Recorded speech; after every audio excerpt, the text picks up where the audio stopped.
Hey guys, Harsh here, back in the video. So today I am going old school. So this is the 1991 DTM car. This is from obviously Mini GT in the 1/264 scale. MERCEDES-BENZ 190E 2.5 16 Evolution 2/20. I don't know what that means. I just really like the old school DTM cars and their design structure. And this particular case is the Mercedes ones. So I will be getting a few more of these 1990 series DTM cars. So stay tuned for those videos as well. And as you can see, it is an officially licensed Mercedes product, and always with the originality of TSM models logo there. So let's unbox it. And there is one thing I like to point out about this car which is not there in any other Mini GT model. So let me just take it out of its packaging. And here you can see, here is the model, quite nicely detailed all around. And would you look at that, this Mercedes logo there at the top. I mean, how have they been able to stuck it on the car? I have no idea. But one more thing is that it is quite sturdy, so there is absolutely no chance of accidentally striking it or anything like that. So it's quite sturdy. I don't know how they were able to manage to cut out these small details on a car like that, but still this looks like a luxury car to me. I mean, in normal black color this would look very luxurious type thing, but for this particular livery also I think this looked pretty good.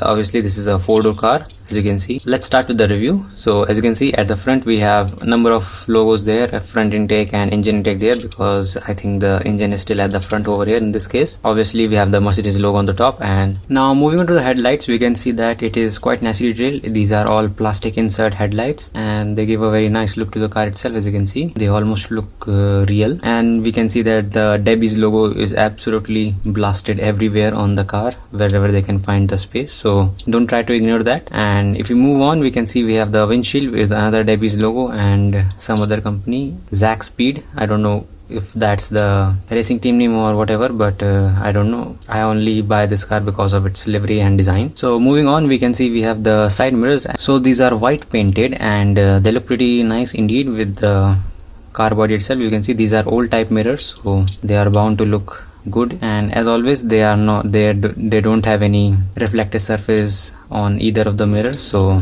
as I have always said, this is the one thing that Mini GT could improve. And moving on to the interior, we can see the roll cage is there present, but apart from there, I think it is standard with Mini GT models, which is just all black interior without any paint or anything like that. We do have a steering wheel, dashboard and a racing seat. This is a racing car, so obviously it has only one seat. And coming to the passenger side window, we can see we have the Schumacher logo or name written on both the sides, so that's pretty nice. You rarely see this big name printed on a race car. Now moving on to the wheels, you can see that they are quite nicely detailed with the spokes and all that stuff and the green color. And also the bottom of the car, as you can see, is drivetrain molded, so that's pretty nice. I mean, some Mini GT models just have flat base and some Mini GT are doing drivetrain. I don't know for what reason, but maybe someday we'll find out. And as always, the tires are rubber, as you can see, without any treads on them. But I believe in the older days they had treads on the racing cars.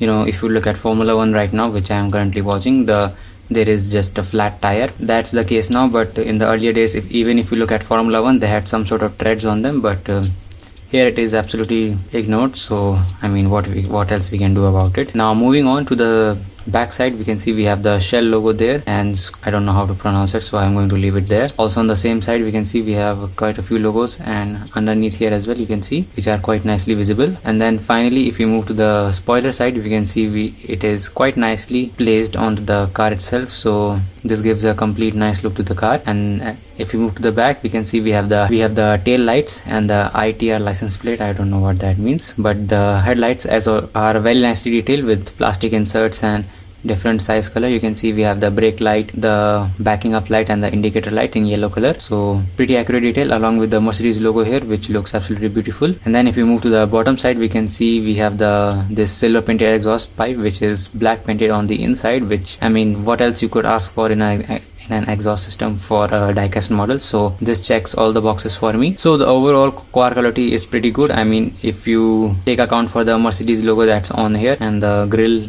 that looks pretty luxurious to me. And the overall quality is, I think, pretty spot on for a Mini GT at this price point. So thanks for watching the video, guys, until the end. And if you have any doubts regarding this video or any comments, you can obviously comment down below, and I will try to answer them or reply to them as soon as possible. So until then, I will see you all later.